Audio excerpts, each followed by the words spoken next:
நேயர்களுக்கும் வணக்கம். நீங்கள் இணைந்து கொள்வது நியூஸ் ஃபர்ஸ்டின் வீக்கெண்ட் இரவு 8 மணி பிரதான செய்தி அறிக்கையோடு உங்களோடு இணைந்து கொள்ளும் நான் அருண் அருளானந்தம். முதலில் இன்றைய நாளுக்கான தலைப்புச் செய்திகள். இலங்கை வரலாற்றிலேயே அதிகளவு ஹெரோயின் கொள்ளுப்பெட்டியில் இன்று பறிமுதல். சந்தேக நபர்களை தடுத்து வைத்து விசாரிக்க நீதிமன்றம் அனுமதி. சட்ட தடைகள் நீக்கப்பட்டதும் போதைப் பொருள் ஒழிப்புக்கு பூரண ஒத்துழைப்பு. இராணுவ தளபதி உறுதி. தமிழ் மக்கள் இணையம் அங்குரார்ப்பணம். தலைநகரில் தமிழ் மக்களின் தனித்துவத்துடன் உதயமாகிறது ஒரு மக்கள் இயக்கம். முஸ்லிம் காங்கிரசுக்கு சாய்ந்த மனதில் மக்கள் எச்சரிக்கை. கோட்டை உடைக்கப்படும். இந்த உங்களோட கட்சி முதலாவது தோக்குறோம்னா கல்மையிலாம் தோக்கும். தொடர்பான விரிவான செய்திகள். இலங்கை வரலாற்றிலேயே அதிகளவு ஹெரோயின் இன்று கொள்ளுப்பட்டியில் பறிமுதல் செய்யப்பட்டது. போலீஸ் போதைப் பொருள் ஒழிப்பு பணியகத்துடன் போலீஸ் விசேட அதிரடிப்படையினர் இணைந்து இந்த சுற்றிவளைப்பினை மேற்கொண்டிருந்தனர்.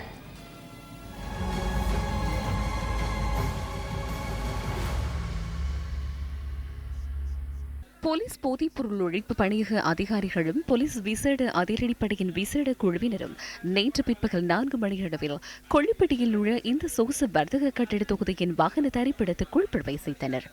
போதைப்பொருள் கடத்தற்காரர்கள் தொடர்பில் கிடைத்த நம்பத்தகுந்த தகவலுக்கமைய இந்த சுற்றிவளைப்பு மேற்கொள்ளப்பட்டது.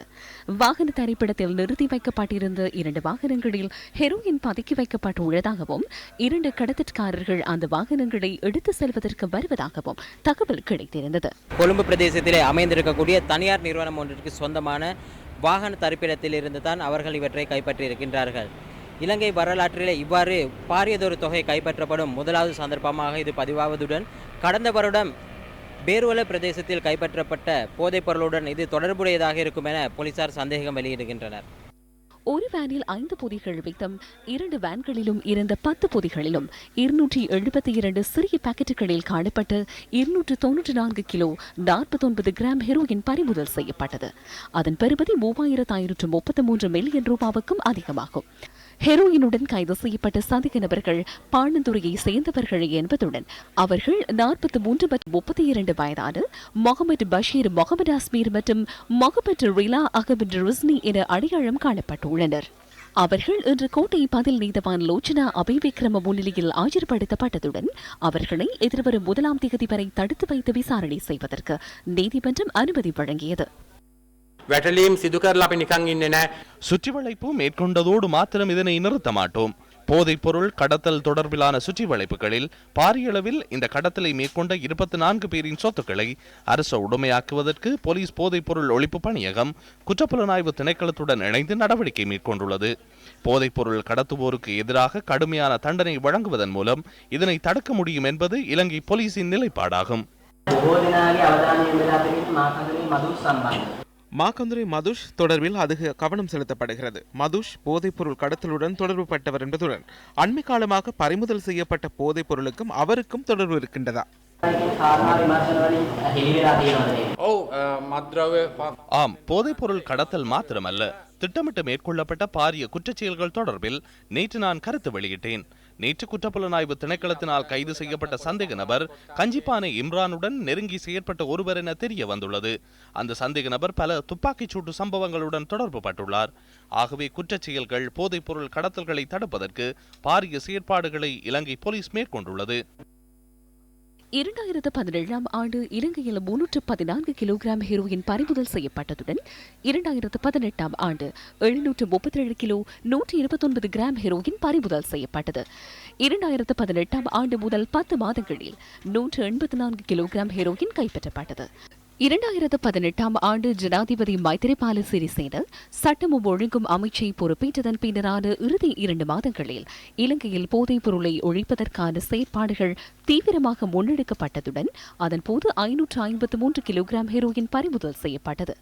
இந்த வருடத்தின் இதுவரையான காலப்பகுதியில் மாத்திரம் 520 கிலோ 762 கிராம் ஹெரோயின் பறிமுதல் செய்யப்பட்டுள்ளது. இந்த வருடத்தின் இதுவரையான காலப்பகுதியில் மாத்திரம் 520 கிலோ 762 கிராம் ஹெரோயின் பறிமுதல் செய்யப்பட்டுள்ளதுடன் போதைப்பொருள் கடத்தல்கள் தொடர்பில் 6651 சந்தேக நபர்கள் கைது செய்யப்பட்டுள்ளனர்.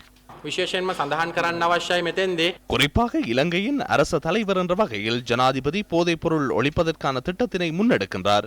போதைப் பொருளுக்கு எதிரான ஜனாதிபதி படையணி தொடர்பிலும் நான் இவ்வேளையில் நினைவுபடுத்த விரும்புகின்றேன். இவ்வாறான கடுமையான செயற்பாடுகள் மூலமே இந்த சுற்றி வளைப்புகளை முன்னெடுக்க முடிந்துள்ளது. போதைப்பொருள் கடத்தல் தொடர்பில் குற்றவாளிகளாக மேல் நீதிமன்றத்தினால் அல்லது மேன்முறையீட்டு நீதிமன்றத்தினால் உறுதிப்படுத்தப்படும் போது அவர்களுக்கு மரண தண்டனை வழங்குவதே எமது அடுத்த எதிர்பார்ப்பாகும். වැරදිකරුවන් සම්බන්ධයෙන් මරණ දඬුවම ලබා දී.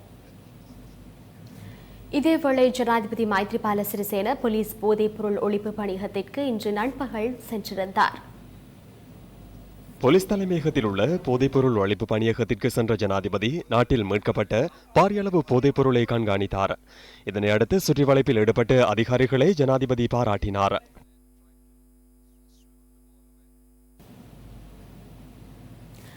துபாயில் கைது செய்யப்பட்டு தடுத்து வைக்கப்பட்டுள்ள போதைப்பொருள் கடத்தல்காரரான மாகந்துரே மதுஷ் பிரமுகர் கொலைக்கு சதித்திட்டம் தீட்டியதாக சிலோன் டுடே பத்திரிகை இன்று செய்தி வெளியிட்டிருந்தது. M39 ரக அதிநவீன துப்பாக்கியை துபாயிலிருந்து இலங்கைக்கு கொண்டு வருவதற்கு மதுஷ் திட்டமிட்டிருந்தமை தொடர்பில் பாதுகாப்பு பிரிவினர் கவனம் செலுத்தியுள்ளதாக இந்த செய்தியில் குறிப்பிடப்பட்டுள்ளது. பிரமுகர் கொலைக்காகவா அந்த ஆயுதத்தை கொண்டுவர முயற்சிக்கப்பட்டது என்பது தொடர்பில் மதுஷுடன் கைது செய்யப்பட்டவர்களிடம் விசாரணை நடத்தப்படுவதாக இந்த செய்தியில் தெரிவிக்கப்பட்டுள்ளது. மினிச கடற்பரப்பினூடாக ட்ரோலர் படகு மூலம் அந்த ஆயுதத்தை இலங்கைக்கு கொண்டு வருவதற்கு திட்டமிடப்பட்டிருந்ததா என்பது குறித்தும் விசாரணை பிரிவினர் கவனம் செலுத்தியுள்ளதாக இதில் மேலும் குறிப்பிடப்பட்டுள்ளது. போதைப்பொருள் மற்றும் திட்டமிட்ட குற்றச்செயல் சுற்றி வளைப்பில் முப்படையினரின் பங்களிப்பு எவ்வாறுள்ளது? இது தொடர்பில் ராணுவ தளபதி லெப்டினன்ட் கமாண்டர் மகேஷ் சேனாநாயக்க இன்று கருத்து தெரிவித்தார். சட்டம் மற்றும் ஒழுங்கை பேணுவது இலங்கை போலீசாரின் கடமையாகும். பாதாள நடவடிக்கைகள், நாசகார செயற்பாடுகள் தொடர்பில் வடக்கு, தெற்கு என அனைத்து சந்தர்ப்பங்களிலும் ராணுவத்தினர் போலீசாருக்கு ஒத்துழைப்பு வழங்குவார்கள். ஜனாதிபதியின் உத்தரவிற்கமைய சில சட்டங்களில் மாற்றங்களை ஏற்படுத்துவதற்கான நடவடிக்கைகள் முன்னெடுக்கப்படுகின்றன. காலாட்படை மாத்திரமல்ல, கடற்படையினர் மற்றும் விமானப்படையினரையும் இந்த விடயத்தில் இணைத்து செயற்பாடுகளை துரிதப்படுத்துவது தொடர்பில் ஆராயப்படுகிறது. அதற்காக எமது குழுவினரை தெளிவுபடுத்தி பயிற்சி அளிப்பதற்கு நாம் தயார் நிலையில் உள்ளோம். சட்ட ரீதியாக தடை ஏற்படும் சந்தர்ப்பத்தில் போலீசின் தலைமையில் அவர்களுக்கு ஒத்துழைப்பு நல்கி எமது குழுவினரும் இணைந்து இந்த நடவடிக்கையை மிகவும் குறுகிய காலத்திற்குள் முன்னெடுக்க வேண்டும். போதைப்பொருள் கடத்தல் சுற்றி வளைப்புகள் தொடர்பில் மேல் மாகாண ஆளுநர் அசாத் சாலி இவ்வாறு கருத்து தெரிவித்தார். இந்த நாட்டு மக்களின் அதிர்ஷ்டம் காரணமாக வெற்றியீட்டிய ஜனாதிபதியினாலேயே இந்தளவு போதைப்பொருள் கைப்பற்றப்படுகின்றது. 500 கிலோகிராம் போதைப்பொருள் கைப்பற்றப்பட்டுள்ளது. ஜனாதிபதி முன்னெடுத்துள்ள இந்த நடவடிக்கை தொடர்பில் நாட்டில் உள்ள அனைத்து பிள்ளைகளும் பெற்றோரும் ஜனாதிபதிக்கு நன்றி கூற வேண்டும். இந்த நாட்டில் வங்கிகளை கொள்ளையிட்டவர்கள் மற்றும் ஸ்ரீலங்கன் விமான சேவையை இல்லாதொழித்தவர்களையும் இவ்வாறு கைது செய்தால் மாத்திரமே நாடு முன்னோக்கி செல்லும். கடல் மார்க்கமான போதைப்பொருள் கடத்தல் தொடர்பான நியூஸ் ஃபர்ஸ்டின் தொகுப்பு அடுத்து. போதைப் பொருட்கள் கடல் மார்க்கமாக நாட்டிற்குள் வருவதை தடுப்பதற்கு கடற்படையினர் செயற்படும் விதம் தொடர்பில் நாம் நேற்று வெளிக்கொணர்ந்தோம். இரவு ரோந்து பணிகள் நிறைவு செய்யப்பட்டு பகலில் கடலில் எவ்வாறான செயற்பாடுகள் முன்னெடுக்கப்படுகின்றன என்பது தொடர்பில் ஆராய்வதற்கு கடற்படையினருடன் இணைந்து நாம் பயணித்தோம். போதைப்பொருள் கடத்தலில் ஈடுபடுபவர்கள் இரவில் மாத்திரமின்றி பகலிலும் சாதகமான சந்தர்ப்பத்தை பயன்படுத்தி சூட்சுமமாக கடத்தலில் ஈடுபடுகின்றனர். இரவில் மீன்பிடிப்பதற்கு கடலுக்கு செல்லும் மீனவர்கள் காலை நேரத்தில் கரை திரும்புவது வழமை.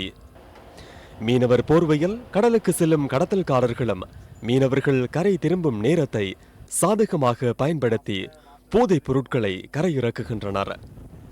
மாதகல் கடற்பகுதியில் சிறு படகுகள் நடமாடுவதை ரேடர் கட்டமைப்பினூடாக அவதானிக்க முடிந்தது. அந்த சிறு படகுகள் காணப்பட்ட திசையை நோக்கி கடற்படையினரின் படகும் விரைந்தது.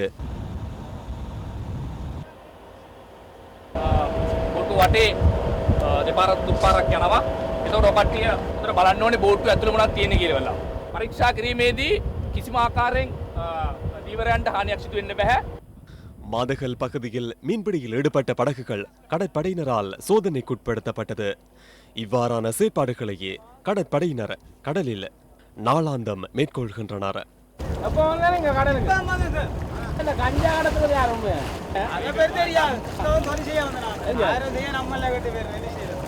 அங்கு எவ்விதமான சந்தேகத்துக்கு இடமான பொருட்கள் இல்லை என்பதை அறிந்து நாங்கள் மற்றொரு படகினை நோக்கி சட்டவிரோதமான போதைப் பொருளை ஈடுபடும் அந்த குழுவினரை இலக்கு வைத்து நாங்கள் நகர்ந்து கொண்டிருக்கின்றோம்.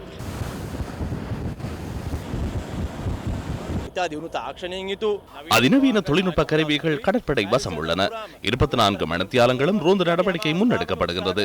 மீன்பிடி நடவடிக்கைகளுக்கு குறைந்த அளவு பாதிப்பு ஏற்படும் வகையில் இந்த நடவடிக்கையை மேற்கொள்வதற்கு நாங்கள் அனைத்து சந்தர்ப்பங்களிலும் முயற்சிக்கின்றோம்.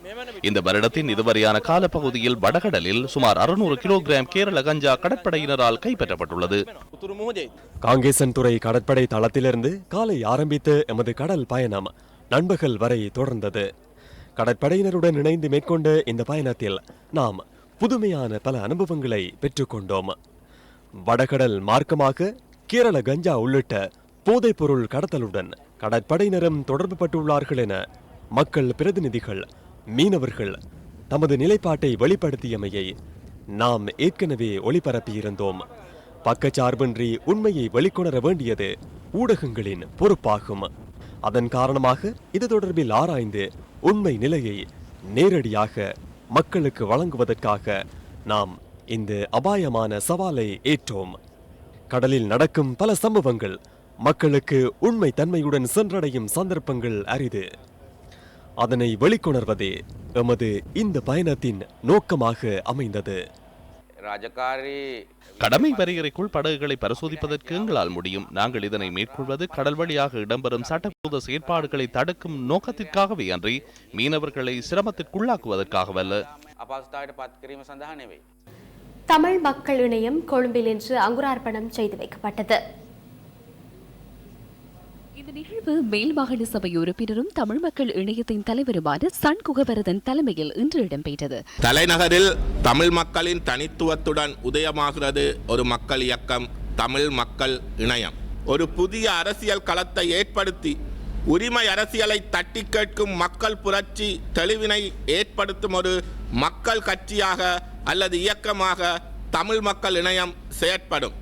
எனவே இது ஒரு அரசியல் கட்சியாக எமது செயற்பாடுகளை நாங்கள் முன்னெடுக்க இருக்கின்றோம். தங்களது 1000 ரூபாய் சம்பள பிரச்சனையை கூட தட்டி கேட்க முடியாத நிலைமையிலே என்று தமிழ் அரசியல்வாதிகள், அரசாங்கத்திலே அங்கம் வகிக்கின்ற தமிழ் அரசியல்வாதிகள் நடந்து கொள்கின்றார்கள். தமிழ் மக்களிடம் அது சம்பந்தமான மகஜர் ஒன்றை ஜனாதிபதியிடம் நாங்கள் வெகு விரைவில் கையளிக்க இருக்கின்றோம் என்பதையும் இத்தருணத்திலே கூறிக்கொள்ள விருக்கின்றோம். காணாமலாக்கப்பட்டோர் அரசியல் கைதிகள் விவகாரம் சம்பந்தமாக என்ன செய்ய முடியும், என்ன செய்ய முடியாது என்பதை தெளிவாக மக்களுக்கு தமிழ் மக்கள் இணையம் வெகு விரைவில் வெளிப்படுத்தும். அடுத்த ஜனாதிபதி தேர்தல் தொடர்பில் எழுப்பப்பட்ட கேள்வியொன்றுக்கும் அவர் பதிலளித்தார். முன்னாள் ஜனாதிபதி பிரேமதாசவை நான் ஏற்றுக்கொள்கின்றேன். அவர் மக்களுக்கு சேவையாற்றினார். தமிழ் மக்களுக்காக கொழும்பில் வீடுகளை நிர்மாணித்துக் கொடுத்தார். பல சேவைகளை செய்தார். அவ்வாறான ஒருவர் ஜனாதிபதியாக வந்தால் மக்கள் ஏற்றுக்கொள்வார்கள். இன்று இருக்கின்ற நிலையிலே எந்த தமிழ் பிரதிநிதித்துவத்தை நாங்கள் இங்கே எதிர்பார்த்தோமோ அது கைநழுவி போய்கொண்டிருக்கின்றது. தனிப்பட்ட சுயநல அரசியலால் அது உடைந்து கொண்டு போய்கொண்டிருக்கின்றது. மறப்போம் மன்னிப்போம் என்கின்ற சொன்ன அதே பிரதமர் அவர்கள் சிறை கைதிகளை விடுதலை செய்திருந்தால் அல்லது காணாமல் போனவர்களுக்கு இதுதான் நடந்திருக்கின்றதையும் சேர்த்து சொல்லியிருந்தால் தமிழினத்தினால் ஓரளவேனும் ஏற்றுக்கொள்ளக்கூடியதாக இருந்திருக்கும். அதை விடுத்து வெறுமனே மன்னிப்போம் மறப்போம் என்பது ஒரு நியாயமான காரணமாக அமைய முடியாது. மக்களுக்காக செயலாற்றும், மக்களை நேசிக்கும் குழுவினர் ஒன்றிணைந்து மக்களுக்காக செயலாற்ற முற்படுவதனால் நான் இதில் கலந்து கொண்டேன். அவர்களை வாழ்த்துவதுடன் மக்களுக்காக செயலாற்றும் போது எமது ஆதரவினை அவர்களுக்கு வழங்க வேண்டியது எமது கடமை.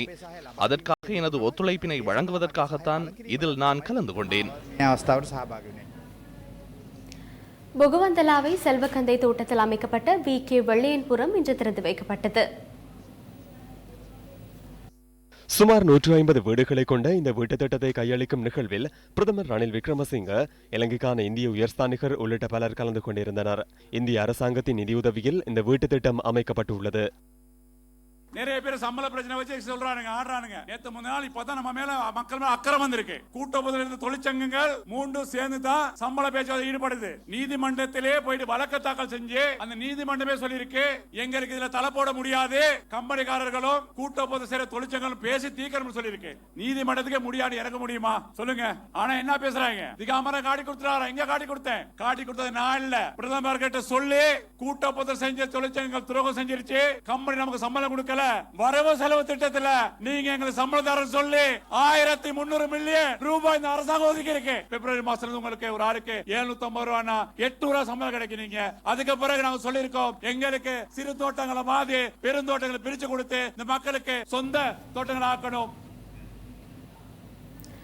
வடமாகாண முன்னாள் எதிர்க்கட்சி தலைவர் சி தவராசா இன்று ஊடகவியலாளர் சந்திப்பு ஒன்றை ஏற்பாடு செய்திருந்தார்.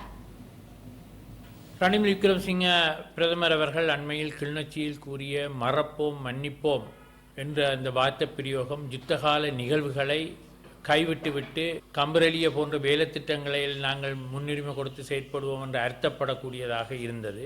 அவர் அப்படித்தான் செயற்படுவார், அவர் அப்படித்தான் கூறுவார் என்றது என்னுடைய எதிர்பார்ப்பு. அவர் சிங்கள அரசை பிரதிநிதித்துவப்படுத்துவார்.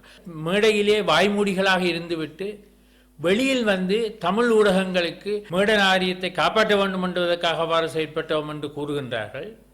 இது ஏற்றுக்கொள்ளப்பட முடியாத ஒன்று. இந்த யுஎன்பி அரசாங்கத்துக்கு முட்டு கொடுத்து கொண்டு இல்லாவிட்டால் யுஎன்பி அரசாங்கம் பதவியில் இருக்க முடியாது. அவ்வாறு சூழலில் கூட ரணில் வந்து இவ்வாறு கதைக்கும் போது அதை எதிர்த்து தங்களுடைய நிலைப்பாட்டை கூற முன்வராது ஏற்றுக்கொள்ளப்பட முடியாத ஒன்று. அவர்களுக்கு முன்னால் மௌனமாயிருப்பதே என்றால் அவர்களிடம் தங்களுடைய தேவைகளை பெற்றுக் கொள்வதற்காக. விரணியக்கலை ஸ்ரீசமன் மத்திய கல்லூரியில் நடைபெற்ற நடமாடும் சேவையில் அமைச்சர் மனோ கணேசன் கலந்து கொண்டிருந்தார். தேசிய ஒருமைப்பாடு அரசு கரும மொழிகள் சமூக மேம்பாட்டு அமைச்சு இந்த நடமாடும் சேவையை ஏற்பாடு செய்திருந்தது. நிகழ்வின் பின்னர் ஊடகவியலாளர்களின் கேள்விகளுக்கும் அமைச்சர் பதிலளித்தார்.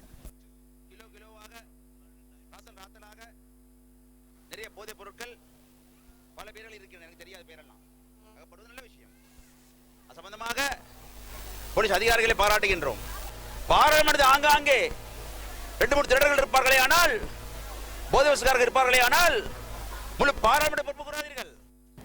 புரளை போலீஸ் நிலையத்தின் போக்குவரத்து பிரிவின் பொறுப்பு அதிகாரியை மோதிவிட்டு தப்பிச் சென்ற டிஃபெண்டர் பத்திரமுல்லையில் இன்று மதியம் கண்டுபிடிக்கப்பட்டது. விபத்துடன் தொடர்புடைய சந்தேக நபர் இன்று பிற்பகல் போலீசில் சரணடைந்த பின்னரே வாகனம் கண்டுபிடிக்கப்பட்டது.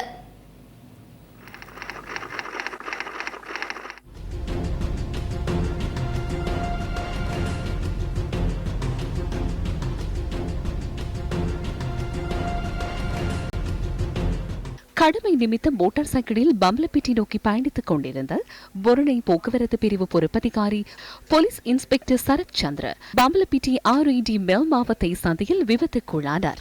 இன்று அதிகாலை 4:30 அளவில் இந்த சம்பவம் இடம்பெற்றது. விபத்தினை ஏற்படுத்திய டிபெண்டர் தப்பி சென்றதுடன் இதன்போது பலத்த காயமடைந்த போலீஸ் இன்ஸ்பெக்டர் தேசிய வைத்தியசாலையில் அனுமதிக்கப்பட்டார். அவரின் தலையின் சில பகுதிகளில் சத்திர சிகிச்சை மேற்கொள்ளப்பட்டதாகவும் அவரின் நிலைமை கவலைக்கிடமாக உள்ளதாகவும் வைத்தியசாலை பேச்சாளர் ஒருவர் கூறினார். இதேவேளை தப்பி சென்றதாக கூறப்படும் WPFZ 9343 என்ற டிபெண்டர் இன்று மதியம் பலவத்தை பாங்குடு கார்டன் பகுதியில் உள்ள வீடொன்று கரையில் நிறுத்தி வைக்கப்பட்டிருந்த போது போலீசார் கைப்பற்றியுள்ளனர். போக்குவரத்து சமீட்சை விளக்கு சிவப்பாக இருந்த நிலையில் அதனை பொருட்படுத்தாமல் டிஃபெண்டர் வாகனம் முன்னோக்கி சென்றுள்ளமை விசாரணைகள் மூலம் தெரிய வந்துள்ளது.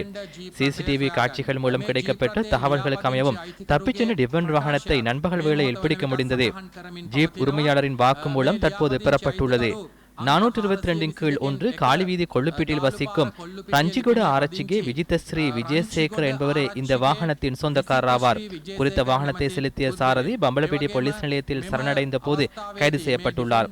வாகனத்தில் அவருடன் பயணித்தவர்கள் தொடர்பில் சாரதியிடம் தகவல்களை பெற்று வருகின்றோம்.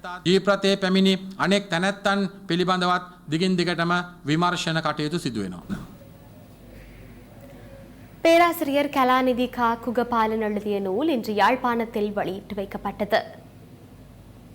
இலங்கை தமிழர் புலம்பெயர்வு கனடாவில் அவர்களின் வாழ்வியல் எனும் இந்த நூலின் வெளியீட்டு விழாவில் பாராளுமன்ற உறுப்பினர்கள் உள்ளிட்ட பலர் கலந்து கொண்டிருந்தனர். போர் முடிந்ததற்கு பின்னர் இப்பொழுது 10 ஆண்டுகள் அந்த போர் முடியவில்லை.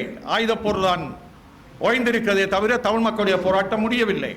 யுனிசெஃப், ஐநாவுடைய யுனிசெஃப் குழந்தைகள் ஆய்வு நிறுவனம் அவர்கள் 20 ஆண்டுகளாக செய்த ஆய்வில் இந்த யுத்தத்திற்கு பின்னரும் கூட பிறக்கின்ற குழந்தைகள் ஊட்டச்சத்து அற்றவர்களாக அவர்கள் மிகவும் துயரத்தோடு உள வளர்ச்சி இல்லாமல், மன வளர்ச்சி இல்லாமல், உடல் வளர்ச்சி இல்லாமல் இருக்கிறார்கள் என்பதுதான் அந்த செய்தி. தேசிய அரசியலில் இருந்து சட்டத்தரணிகள் முழுமையாக ஒதுங்குதல் எனும் விவாதம் ஏற்புடையதல்ல எனும் தலைப்பில் யாழ் இந்து கல்லூரியில் நேற்று விவாத போட்டி நடத்தப்பட்டது. மறப்போம் மன்னிப்போம் என்று கொண்டு ஒரு கூட்டமும் அதற்கு பின்னால் சட்டத்தரணிகளும் தங்களுடைய பதவிக்கு எந்தவித பாதிப்பும் வராது என்ற வகையிலே மக்களுக்கான அக்கறையை விடுத்து இவர்கள் ஒரு பகுதியினருக்குரிய தீர்வுகளை மறந்து ஒரு பகுதியினுடைய கோரிக்கைகளை நிராகரித்து ஒரு கூட்டமாக தங்களுடைய வேலைகளை தங்கள் சார்பிலே பார்த்து கொண்டிருப்பதற்கு தேசிய அரசியலிலே சட்டத்தரணிகளுடைய பங்களிப்பு விளைவாக அமைகின்றது. அன்றொரு காலத்தில் பாராளுமன்ற உறுப்பினர்களிடையே 225 பேரில் 20 வீதமானவர்கள் சட்டத்தரணிகளாக இருந்தனர். ஆகவே நிர்வாகமும் விரும்பியவாறு நடந்தது. உங்களுக்கு நீதி பெற்றுத்தராத சட்டத்தரணிகளை நாங்கள் எவ்வாறு திரும்ப நம்பி அவர்களின் பின்னால் செல்வது? மக்களிடையே வரும்போது சட்டத்தரணிகள் எனும் போர்வைகளே வந்து அவர்களை ஆட்கொள்கிறார்கள். ஆகவே சட்டத்தரணிகளை இனியும் நம்பி பிரயோசனம் இல்லை. விடும் வார்த்தைகளால் சில தண்டனைகளை பெற்றுக் கொள்கின்றார்கள். மேடையில் பேசும்போது கூட சட்டத்தை கணக்கில் வைத்துக் கொள்ளாதவர்களை நம்பி நாம் பாராளுமன்றம் அனுப்புகின்றோம். தமிழர்கள் நம்பி இருக்கின்ற தமிழ் அரசியல்வாதிகளிலே 90% இந்த சட்டத்தை கையிலே வித்தைகளாக விளையாடக்கூடிய எங்களுடைய சட்டத்தரணிகள் இன்று எங்களுக்கு என்னத்தை தந்தார்கள்? எங்களுக்கு இல்லை, இலங்கைக்கு என்னத்தை தந்தார்கள்? மலையக மக்கள் கேட்டுக்கொண்டிருக்கிறார்கள், 1000 ரூபாய் தாருங்கள் ஐயா, தாருங்கள் ஐயா. அதை கூட உங்களாலே பெற்றுக் கொடுக்க முடியவில்லை. இந்த சட்டத்தரணிகளை வைத்து வேறு என்ன செய்ய போறீர்கள்? சட்டம் படித்த ஒரு வல்லுநர் சொல்கிறார், தீபாவளிக்கு வரும், பொங்கலுக்கு வரும். அது என்ன திரைப்படமா? தீபாவளிக்கு வருவதற்கும் பொங்கலுக்கு வருவதற்கும். தேசிய அரசியலில் இன்று தீர்ப்பு கிடைக்காமைக்கான காரணம் சட்டம் தெரிந்த சட்டத்தரணிகளின் பங்கு பெற்றல் குறைந்து வருகின்றது. சட்டம் அரசியல் என்கின்ற சாயத்தையோ கரையோ பூசக்கூடாது. இன்றைக்கு தேசிய அரசியல் இணைய வேண்டியது எல்லாம் மக்களுடைய பிரதிநிதிகள், மக்களுக்காக சேர வேண்டியவர்கள். இருக்கின்ற சட்டத்தரணிகள் அனைவரும் தெய்வங்களாம். அந்த தெய்வங்களை அந்த அரசியலினும் சாக்கடையினுள் இறக்க வேண்டாமா? இப்படி இந்த தெய்வங்கள் எல்லோரும் சமூகத்தில் இருந்தால் அந்த அரசியல் சாக்கடையை யாரையா இறங்கி துப்புரவு செய்வார்கள்? சட்டத்தரணிகளுடைய கையில் கொடுங்கள். அது சர்வாதிகாரம் இல்லை, சட்டம் தெரிந்த ஆட்சி. ஒரு நாட்டுல 2 பிரதமர் இருந்த நாடண்டா அது இலங்கையை தான் சொல்லுவீங்க. அது இப்ப புதறிவுகள் எல்லாம் வருதாம். சட்டத்தரணிகள் சட்டத்தரணிகளாக இருந்து தங்களுடைய கடமைகளை வெளியில் செய்ததன் மூலம்தான் அவர்களுடைய பெயர் பிரபல்யம் பெற்றிருக்கிறதே தவிர அரசியலுக்குள்ளே சென்றிருக்கின்ற சட்டத்தரணிகளை இன்று நாங்கள் எவ்வாறு காயப்போட்டிருந்தோம் என்பது நீங்கள் கண்கூடாக பார்த்திருந்தீர்கள். வெற்றி பெற்ற கல்லூரி யாழ்ப்பாணம் இந்து கல்லூரி. அவை வேம்படி மகளிர் கல்லூரி 2ஆம் இடத்தினை பெற்றுக் கொள்ளுகின்றது. சாய்ந்தமருது மாளிகைக்காடு ஜும்மா பெரிய பள்ளிவாசல் நிர்வாகத்தினால் இன்று ஊடகவியலாளர் சந்திப்பு ஒன்று ஏற்பாடு செய்யப்பட்டிருந்தது. ஜும்மா பள்ளிவாசல் 2015ஆம் ஆண்டு ஒரு தீர்மானம் எடுத்தது, சாய்ந்தமருதுக்கென ஒரு நகரசபை உருவாக்கப்பட வேண்டும். ரவோகியம் சேரும் ஹரிசேரும் அந்நேரம் இருந்த உள்ளூராட்சி அமைச்சர் கலுஜேசி அவருடைய எங்களை அழைத்திருந்தார்கள். அப்போ கலுஜேசி எம்பி சொன்னார் என்றால் நான் இதை கேபினெட்டில் போட்டு செய்தார்ன்னு சொன்னார். ஆனால் கேட்டு வந்து பிறகு நடவடிக்கையை பார்க்கின்ற நேரம் இதுக்காக எந்த நடவடிக்கையும் எந்த ஒரு எம்பியும் எந்த மினிஸ்டர் செய்யலை. கடைசியாக 2015ஆம் ஆண்டு தேர்தலின் போது பிரைம் மினிஸ்டர் கல்முனைக்கு வந்தார். ரவோகியம் சார் அவர்கள் இந்த கோரிக்கையை அவர்கிட்ட சொல்லி அவர் சொன்னார், எலெக்ஷன் முடிஞ்ச கையோடு சாய்ந்தமருதுக்கு ஒரு நகரசபை நான் தருவேன் என்ற வாக்குறுதியை அளித்தார். அதை நாங்கள் பெருசாக நம்பினோம். பிறகு அரசாங்கம் அமைக்கப்பட்டது, வாக்குறுதியும் மறக்கப்பட்டு நாங்களும் மறக்கப்பட்டோம். அதாவது ரிஷாத் பதீன் அவர்களை எங்களை ஊருக்கு கூப்பிட்டு வந்தார். ரிஷாத் பதீன் அவர்களும் அந்த ஃபைசல் முஸ்வா அவர்களும் எங்கள் ஊருக்கு வந்தார்கள். உங்களுக்கு நாங்கள் எந்த காரணம் இல்லாமல் உடனடியாக தருவோம் என்று ஃபைசல் முஸ்வா கூட்டத்தில் வச்சு பகிரங்கமாக வாக்களித்தார். இன்று வரைக்கும் அது வாக்களித்தபடியே இருக்கிறது. அதாவுல்லா இன்னொன்று செய்தார் என்றால், ஃபைசல் முஸ்வாவை கொண்டு ஒரு கேபினெட் பேப்பர் ஒன்று தயாரித்தார். ரவோகியம் சார் என்ன செய்தார், கடிதத்தை கொடுத்தார். வேலுக்கு மாத்திரம் கொடுக்கக்கூடாது, 4ஆக பிரிக்கணும். ரவோகியம் சார் கொடுத்த கடிதம் தான் இன்றைக்கு தடையாக இருக்கிறது. ஹரிசம்பிக்கும் ரவோகியம் சாருக்கும் சொல்கிறோம் என்றால், இனிமேல் தேர்தல் வரப்போகுது. தேர்தல் தானே நாங்கள் இல்லாட்டி மத்தியில் காட்ட முடியாது. அப்படி வார நேரம் நிச்சயமாக எங்களுக்கு நீங்கள் தருவீர்களாக இருந்தால் உங்களுடைய கோட்டை கல்முனை முஸ்லீம்கான கோட்டை நிரூபிக்கப்படும். இல்லாவிட்டால் கோட்டை உடைக்கப்படும். இந்த உங்களோட கட்சி முதலாவது தோக்குறோன்னா கல்முனைலாம் தோக்கும். ஹரிசம்பிதான் இதுக்கு தடையாக இருக்கிறார் என்று எல்லா மினிஸ்டர்மாரும் சொல்கிறாங்க. ரம்போடே ஸ்ரீ பக்த ஹனுமான் ஆலயத்தில் 108 ஹனுமான் சாலிசா பாராயணம் மற்றும் ஹோமம் என்பன இன்று நடைபெற்றன. உலகளாவிய ரீதியில் ஆஞ்சநேய பக்தர்களின் நன்மதிப்பை பெற்ற ஆலயங்களில் ஒன்றாக ரம்புடை ஸ்ரீ பக்த ஹனுமான் ஆலயம் திகழ்கின்றது. ஆலயத்தில் இன்று 108 ஹனுமான் சாலிசா பாராயணம் மற்றும் ஹோமம் என்பன நடைபெற்றன. இந்த சிறப்பு வழிபாடுகளில் நாட்டின் பல்வேறு பகுதிகளையும் சேர்ந்த பக்தர்கள் கலந்து கொண்டிருந்தனர். இதன் போது ஹனுமான் பக்தர்களினால் பஜனை பாடல்களும் இசைக்கப்பட்டன.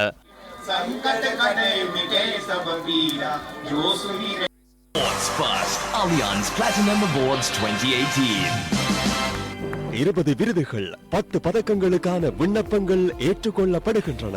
நாடு பூராக உள்ள அலியான்ஸ் காப்புறுதி நிறுவனத்தின் கிளைகள் மற்றும் கொழும்பு 2 அமைந்துள்ள கேபிட்டல் மகாராஜா நிறுவன தலைமையகத்தில் விண்ணப்பங்களை பெற முடியும். அல்லது உங்களுடைய மின்னஞ்சல் முகவரியை 071-811-2888 எனும் தொலைபேசி இலக்கத்திற்கு SMS செய்யுங்கள். விண்ணப்பங்களை ஏற்றுக்கொள்ளும் இறுதி நாள் பிப்ரவரி 28.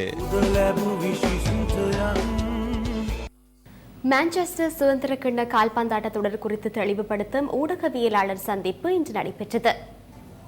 இரண்டாவது தடவையாகவும் மான்செஸ்டர் சுதந்திர கிண்ண கால்பந்தாட்ட தொடர் இலங்கையில் நடைபெற உள்ளது. இந்த தொடரானது எதிர்வரும் மார்ச் மாதம் 16 மற்றும் 17ஆம் தேதிகளில் கொழும்பு குதிரை பந்தய திடலில் நடைபெற உள்ளது. நாம் உண்மையில் அதிக மகிழ்ச்சி அடைந்துள்ளோம். எமது கழகத்தில் 300க்கும் மேற்பட்ட இளம் கால்பந்தாட்ட வீரர்கள் இருக்கின்றார்கள். 150க்கும் மேற்பட்டோர் 4 தொடக்கம் 7 வயதுக்கு இடைப்பட்டவர்கள். இது உண்மையில் சிறப்பானது ஒரு தருணமாகும். விசேடமாக கால்பந்தாட்டம் பிரசித்தி பெற்றுள்ள நாடுகளில், குறிப்பாக இங்கிலாந்து போன்ற நாடுகளில் இளம் வயது முதலே கால்பந்தாட்டத்தில் இளம் வீரர்கள் ஆர்வத்துடன் ஈடுபடுகின்றார்கள். எனவே சிறந்த இளம் வீரர்களை உருவாக்கும் பட்சத்தில் இலங்கையில் கால்பந்தாட்டத்தை வளர்ச்சியடைய செய்ய முடியும்.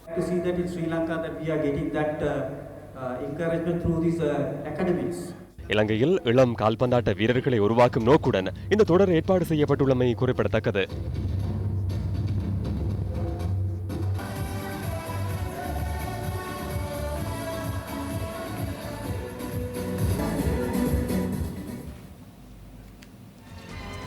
இத்துடன் நியூஸ் பஸ்டின் 8 மணி பிரதான செய்தி அறிக்கை நிறைவடைகின்றது. மீண்டும் சந்திக்கலாம் இரவு 10:30 பிரதான செய்தி அறிக்கையில். வணக்கம்.